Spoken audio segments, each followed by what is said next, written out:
Tony D and Little Joan with a screenwriter's rant on The Flash, starring Ezra Miller, Michael Keaton, and Sasha Calle. Really, Michael Keaton is top bill. Smash like and subscribe. Thank you for smash liking and subscribing. Check out my books. Links in the description. Comedy Horror in South Jersey. It's what, Joan? It's the Pineys, books 1 through 10. That's right. Book 11 coming out in March. So, The Flash, I just can't support Ezra Miller in this movie. I just can't support him. I mean, I think he's done too much. I don't think he's sufficiently apologized, as far as I could tell, to anyone. I mean, maybe apologized to his alleged victims. I don't know. I don't know if they cut a deal and handed out a bunch of money or what. Feels like he went on a rampage and pretty much got off scot-free because he's in a movie. That kind of doesn't sit well with me. I feel like I can't support him. I would support Michael Keaton. Sasha Calle, I don't know her. I don't think her Supergirl outfit is cool. That is dumb. Michael Shannon, I guess he gets another bite at the Zod apple. But yeah, this whole thing feels like a bit slapped together. I mean, James Gunn, I think, does know what he's doing. So this looks like another Batman, doesn't it? Looks like a different Batman outfit. Maybe that's George Clooney Batman? I don't know. Maybe there's a Christian Bale Batman in this? I don't know. It just feels... If you're going to do a DC Universe multiverse, you should definitely have Superman in it. Number one, you should probably had Henry Cavill and Gal Gadot in it for one last ride and a nice little send-off, and then you don't bring them back until the next multiverse thing. It's the whole thing is weird to me. First act, the Flash, still in the Snyderverse, tells Ben Affleck Batman that he's figured out a way to save his mother by going back in time. Batman advises against it. I think he has a visit to the past or an alternate timeline where he meets his mother and he could see what's going to happen and decides, well, I'll just interfere a little bit. And in that tiny bit of interference, he changes that world's history. There's no metahumans for whatever reason. Superman never arrives, and I don't know, Barry doesn't get struck by the lightning bolt that he's supposed to be struck by or something like that. I don't know. But there's still a Batman, I guess. So then Zod arrives, and then there's no one to stop him, and he runs amok. And then it's up to Batman, the Flashes, and they got to break Supergirl out of jail because they need her power, and then go after Zod. I don't know. This all is kind of it's all sort of based on what's gone before. And what's gone before, I mean, it's nice that they're using the recent history, but if you really wanted to do this, you'd have to go back to the original history of the movie cinematic universe and somehow tie it in to Christopher Reeve's Superman, which would be really, really tough, but it would be interesting to do, right? But they're never going to do that. The big problem, though, for me is Ezra Miller. I don't think he sufficiently apologized. It felt like he got a slap on the wrist. I feel really weird about supporting his movie. So, the first act, he goes back in time, he changes history. Second act, it's about how Zod is running amok and how he screwed it all up and now he can't undo history.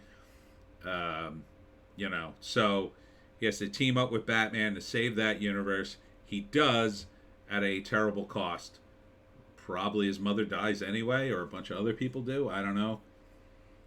And I'm not sure what the ending is. I mean, the ending of this is basically the reset for the DCU. At this point, I don't even know why you're bothering to save. What are you saving here? I don't think Michael Keaton's going to be in future movies as Batman. I don't think maybe Ezra Miller will be. I don't know why you would bother to save him. And Sasha Cali, I, I, are you going to save her? You're going to save. You're going to bring in Sasha Cali, Ezra Miller. Then you're going to have two new Batmen, a new Superman.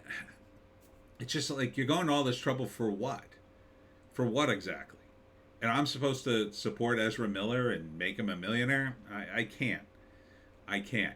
Maybe if he did a huge song and dance about how sorry he was and, I don't know, donated a bunch of money to charity and rebuilt his image, even if he wasn't sincere, I could be like, well, he's at least donating a big chunk of change to a charity. I could kind of say, well, I don't feel that bad giving him my money.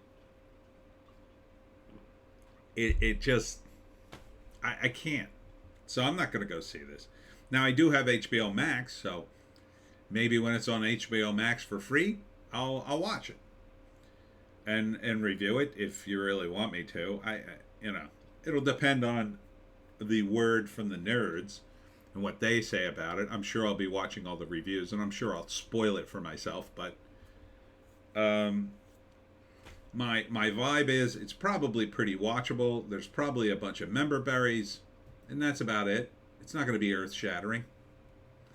It may be slightly better than expected. I think that's the best you can hope for in this. The expectations were pretty low going into this, so that's kind of likely. But at the end of the day, do you want to support Ezra Miller after all the controversy around him, I'll say? I don't.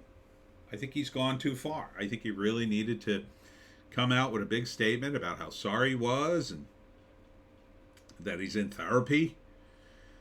Maybe that he won't keep doing this insufferable bit where he insists on various pronoun usage and, that somehow makes him immune to being arrested or something. I mean, that was really infuriating. Look, celebrities act like rock stars sometimes, but you get drunk, you throw up all over the place. It's stupid. It's annoying, but I mean, you're only hurting yourself. When you end up like actually assaulting people, I think that's crossing a pretty big red line. And at that point, you really ought to be apologizing and really getting into a program that makes sure you're sober and stop drinking and stop taking drugs and stop doing whatever you're doing. Seems to me he was doing something. But that's just my opinion. So yeah, I'm not going to this thing. Let me know how it is, I guess. Maybe if everybody raves about it and one of my friends drags me to it, I'll go. But I sincerely doubt it. Will it be a good movie? Again, I member berries and slightly higher if you go in with low expectations, I think it'll be pretty watchable. Because James Gunn probably fixed it enough. I mean, the trailer looks really decent. I'll say that. The trailer looks fun. If I didn't know everything I already know about Ezra Miller, I would go see this movie. I wouldn't have much of a problem with it. Although I don't like the Supergirl look, but I would give her a chance. They might have shown the only cool scene in the movie in the trailer, but it looked kind of cool. So, yeah, that's it. The Flash. Let's see if they June 16th. Directed by Andy Muschietti. The It films and Mama. Ezra Miller reprises the role of Barry Allen. Worlds collide in The Flash when Barry uses his superpowers to travel back in time to change events of the past. But when his attempt to save his family inadvertently alters the future, Barry becomes trapped in a reality which General Zod has returned, threatening annihilation, and there are no superheroes to turn to. That is, unless Barry can coax a very different Batman out of retirement and rescue an imprisoned Kryptonian, albeit not the one he's looking for. Ultimately, to save the world he is in and return to the future that he knows, Barry's only hope is to race for his life. But will making the ultimate sacrifice be enough for the rest of the universe, or to reset the universe? Well, maybe he does kill it. Maybe he does get killed in this. I don't know. The Flash ensemble includes rising star Sasha Cali. I don't know about that, but Michael Shannon's in it. He's good. Ron Livingston is in it for some reason. I think he's Barry's dad. Maribel Verdú, I think, is the mom. Kiersey Clemens, Aunt Jay, I can't even say that last name, and Michael Keaton. So at least they put all the deets here. So that's it. That's it for me, Tony D and Little Joan. Check us out on Odysee, BitChute, and Rumble for our more base takes. We've got other base takes. Go check them out on the other platforms. And we'll be back with another video in a bit.